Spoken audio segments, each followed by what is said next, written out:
Hi hello नमस्कार. प्रिया पारकर हितगुजवर तुमचं खूप मनापासून स्वागत करते. थंडीचा सीझन सुरू झालेला आहे आणि त्या दृष्टीने आपण बऱ्याच गोष्टींना फेस करतोय.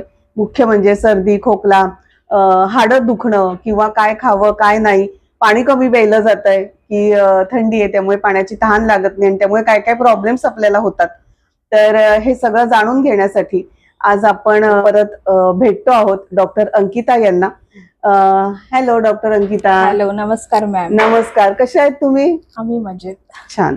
मागच्या वेळेस डॉक्टर अंकिता बरोबर मी अजून एक व्हिडिओ आपल्या युट्यूब चॅनेलवर पोस्ट केलेला आहे. तो तुम्ही बघितला नसेल तर नक्की बघा आणि त्यांचे प्रॉडक्ट जे मी यूज केले किंवा तो आधीचा व्हिडिओ बघून सुद्धा बऱ्याच जणांनी ऑर्डर्स केल्या तर त्यांना पण त्याचा नक्कीच फायदा झाला. तर तो व्हिडिओ तुम्ही बघितला नसेल तर नक्की बघूयात. आणि आता आपण सुरुवात करूया थंडीच्या सीझनकडे. डॉक्टर, आता मला एक सांगा की थंडीच्या सीझन मध्ये दिनचर्या आपली कशी ठेवायची, म्हणजे सकाळी उठल्यापासून काय आपण काळजी घेऊ शकतो? ओके. आता थंडीमध्ये जास्त करून वात आणि कफदोषाचा प्रकोप असतो. त्यामुळे त्याची काळजी घेणं जास्त गरजेचं आहे. एकतर आपल्याला सारखी भूक लागत असते. आपण पाणी जास्त न पिल्यामुळे डिहायड्रेशन सुद्धा होऊ शकतो. आपली स्किनवरती खूप परिणाम होतात, हाडं दुखायला लागतात.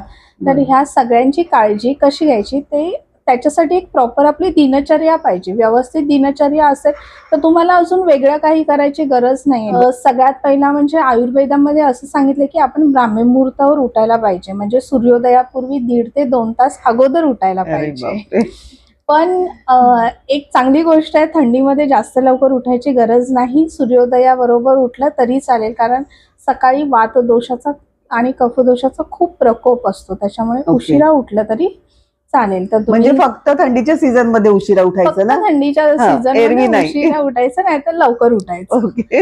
तर तुम्ही 7 किंवा 7:30 पर्यंत सध्या उठू शकता, कारण थंडी पण खूप असते, एक तर आपल्याला उठवत पण नाही. बरोबर आहे. त्यानंतर सगळ्यात उठल्यावरती पहिल्यांदा गरम पाणी प्यायचं. जर गरम पाणी प्यायला होत नसेल तर तुम्ही कोमट पाणी सुद्धा पिऊ शकता. सकाळी प्यायलेलं पाणी पचत नाही, ते आपलं पूर्ण टॉक्झिन सगळे फ्लश आउट करून टाकतं.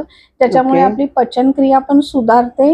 ते झाल्यानंतर तुम्ही सकाळी जर चहा किंवा कॉफी पित असाल तर ती पूर्णपणे बंद करायची. मी असं नाही सांगत आहे चहा कॉफी प्यायची नाही, तुम्ही नंतर पिऊ शकता, पण उपाशी पोटी पूर्णपणे टाळायची. त्याचं रिझन म्हणजे आपण रात्रभर झोपलेलो असतो, मॉर्निंगला उठतो तेव्हा आपण ऑलरेडी डिहायड्रेटेड असतो. बरोबर. त्याच्यावरती आपण चहा कॉफी पितो म्हणजे ऍसिडिक गोष्टी खातो, त्याच्यामुळे अजून डिहायड्रेशन वाढतं आणि मग पिंपल्स येणं किंवा हळूहळू हाडं दुखणं, कॉन्स्टिपेशन होणं, सगळे पचनक्रियेच्या वगैरे व्याधी सुरू होतात. तर त्याच्यासाठी कधी उपाशीपोटी चहा किंवा कॉफी पिऊ नये. तुम्ही ब्रेकफास्ट केल्यानंतर पिऊ शकता. बरोबर आहे. आणि मग चहाला ऑप्शन काही आहे का?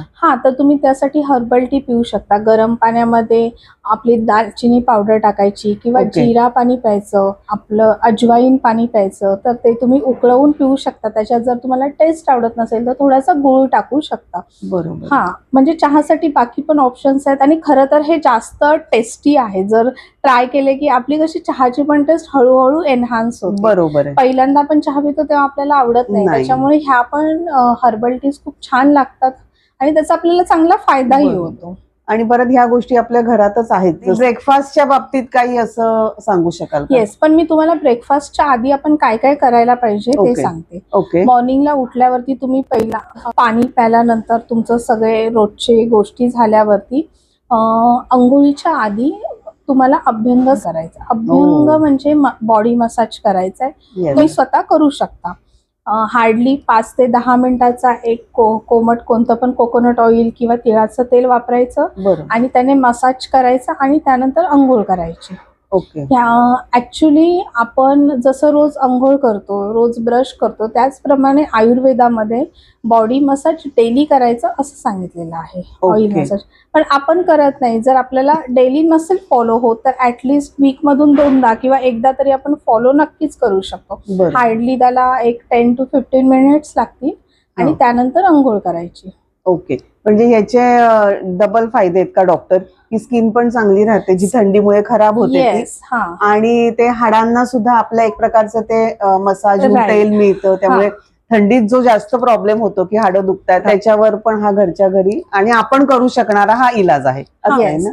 कारण त्याच्या तुमची हाडं सुधारणार आहेत, त्याच्यासोबत तुमची स्किन सुधारणार आहे. तुम्हाला जर थंडीमध्ये तशी आपली स्किन खूप ड्राय पडत असते तर ती कमी पडेल, आणि दुसरी गोष्ट पूर्ण आपलं ब्लड सर्क्युलेशन खूप चांगलं होतं. हा, तो मुद्दा महत्वाचा. येस, त्याच्यामुळे बाकी सगळे म्हणजे ओव्हरऑल आपल्याला सगळेच बेनिफिट्स मिळतात अभ्यंगमुळे. बरोबर आहे. मी त्यानंतर अजून एक गोष्ट सांगेन, नस्य करू शकतो आपण. नस्य म्हणजे आपल्या नागपुडीमध्ये 2 ड्रॉप गाईच्या तुपाचे टाकू शकतो किंवा तिळाचं तेल पण टाकू शकतो. ओके. आपल्या वरच्या पूर्ण फेसचं हे द्वार आहे, जे स्वच्छ असेल किंवा जे चांगलं ठेवलं तर आपल्याला जास्त करून सेन्सरी ऑर्गन्स आहेत त्यांचे व्याधी होणार नाही. फॉर एक्झाम्पल आता सर्दी खोकला खूप होतो किंवा घसा दुखणं, डोळ्यातून पाणी येणं, ड्रायनेस होतो डोळ्यांना, तर त्यासाठी नस्य खूप चांगलं आहे. तुम्ही मॉर्निंगला अंघोळ वगैरे झाली की करू शकता.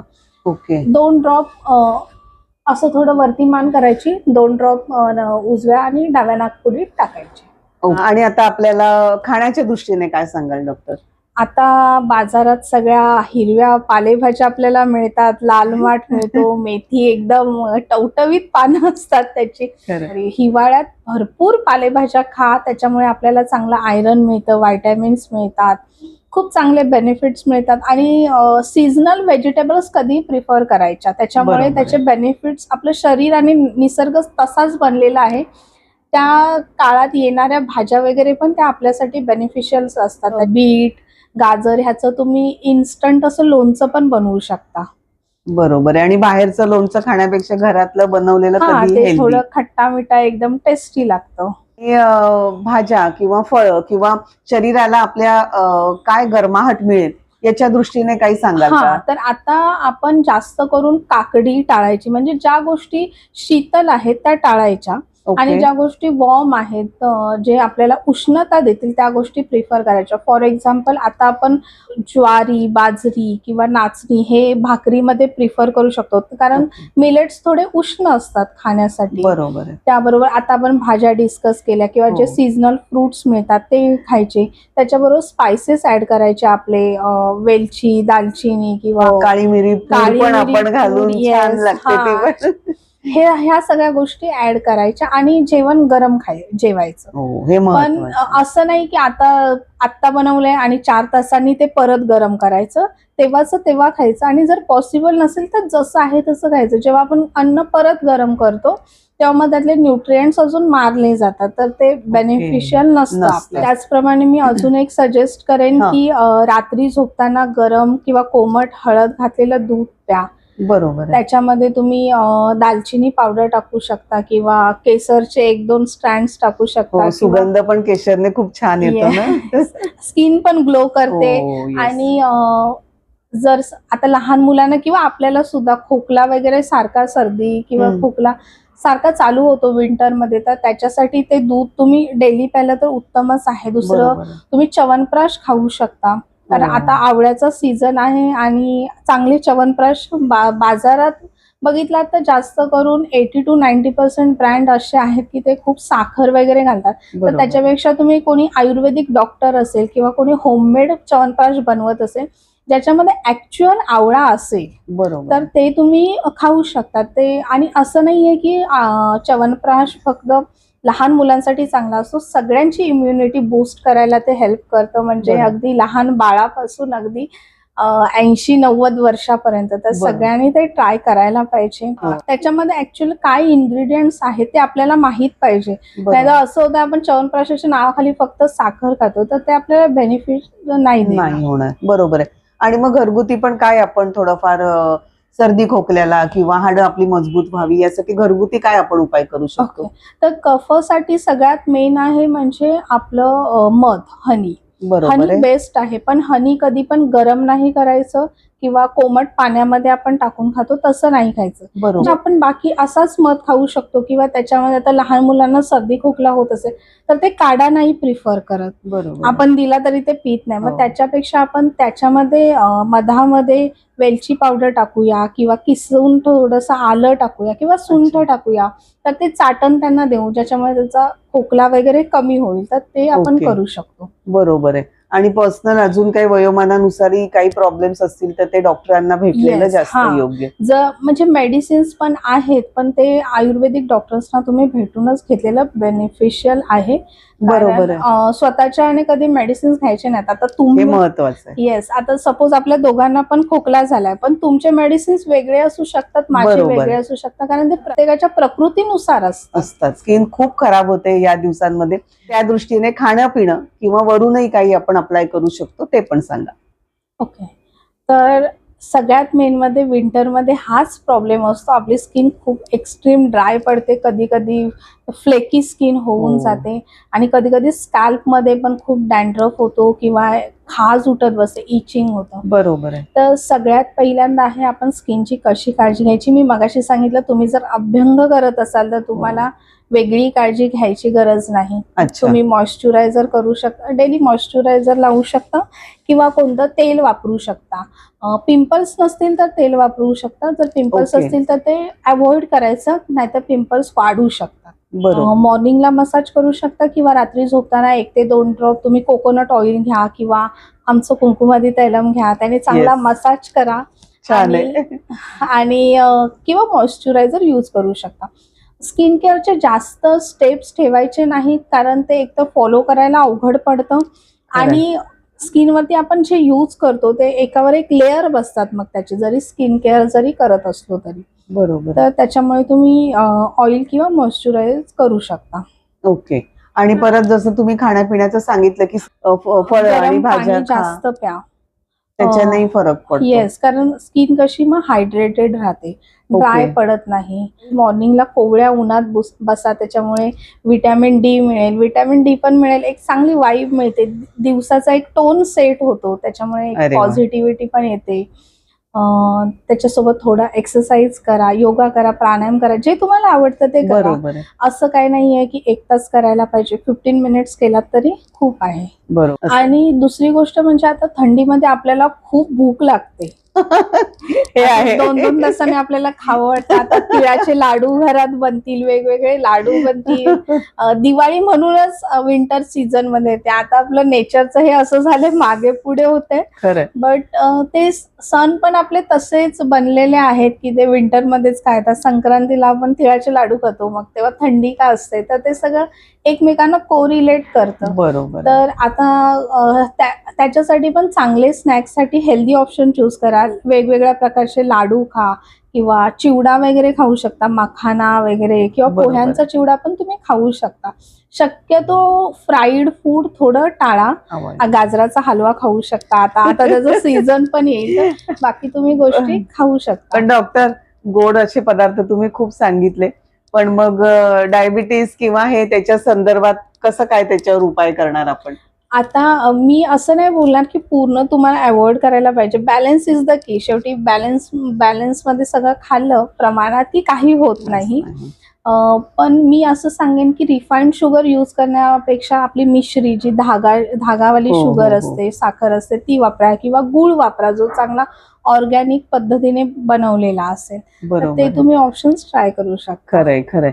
आणि आता आपण कसं सर्रास कधी काही पदार्थ करतो आणि खातो, हो. पण पूर्वी हे सगळे आजार नसायचे ना, आपण नसायचे, कारण बघायचो. बघा आता पहिल्यांदा कसं तिळाचे लाडू हे संक्रांतीलाच खायले जायचे.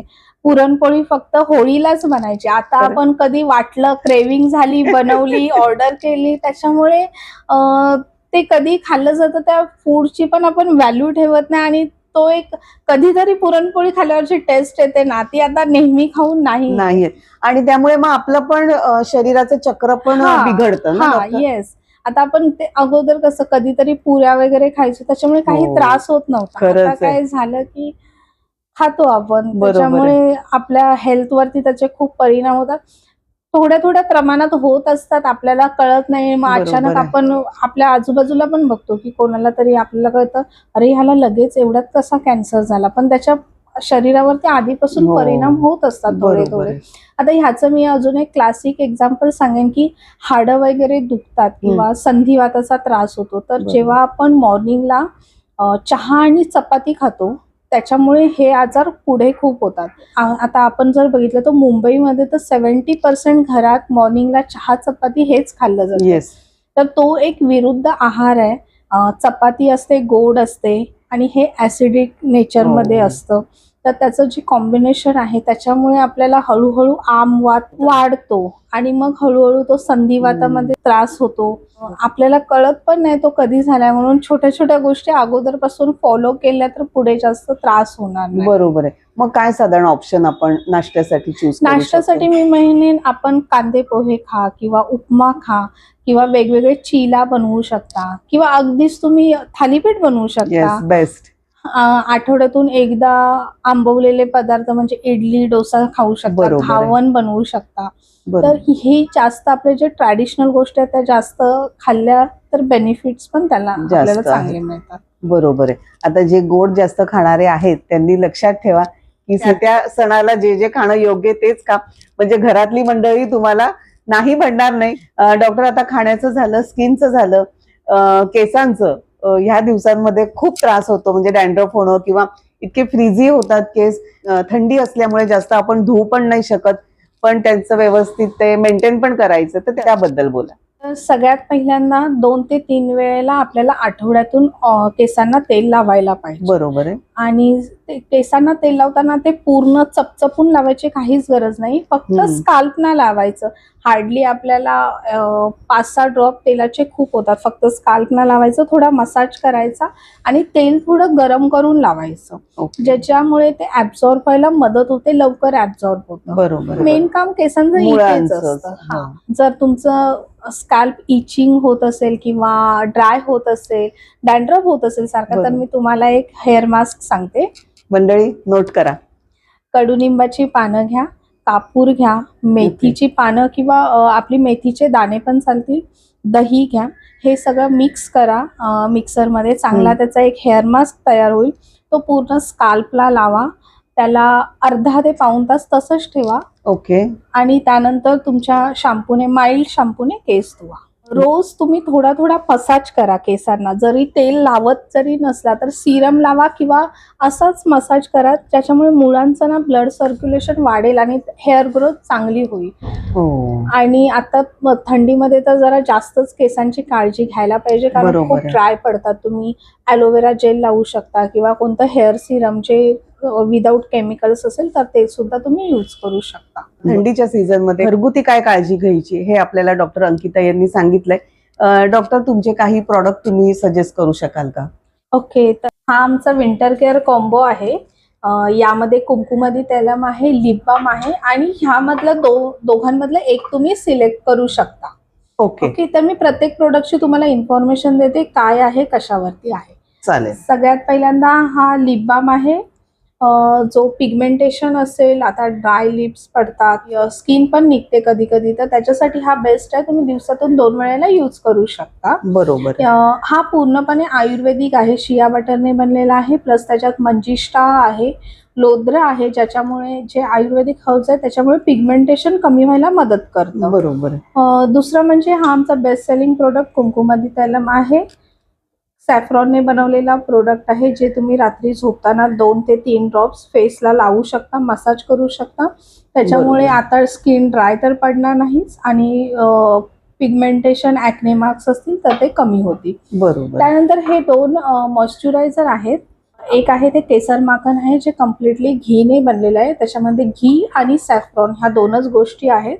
आणि दुसरं आहे ते विगन बॉडी बटर आहे, जे शिया बटर, कोकम बटर, मँगो बटरनी बनलेलं आहे. आम्ही ह्या दोन्हींमध्ये कोणताही फ्रेग्रन्स किंवा केमिकल्स यूज नाही केलेत. काही लोक घी असल्यामुळे प्रिफर नाही करत, जे प्लांट वेस्ट यूज करतात, तर त्यांच्यासाठी हे आहे. तुम्ही दोघातला एक कोणता सिलेक्ट करू शकता आणि हा तुम्हाला कॉम्बो आम्ही 777 मध्ये देऊ शकतो. ओके. नॅचरल कलर ना हे? येस. आज डॉक्टर अंकिता यांनी थंडीच्या दृष्टीने काय काळजी घ्यायची हे खूप छान पॉईंट आपल्याबरोबर डिस्कस केलेले आहेत आणि नक्कीच तुम्हाला पण त्याचा फायदा होणार आहे.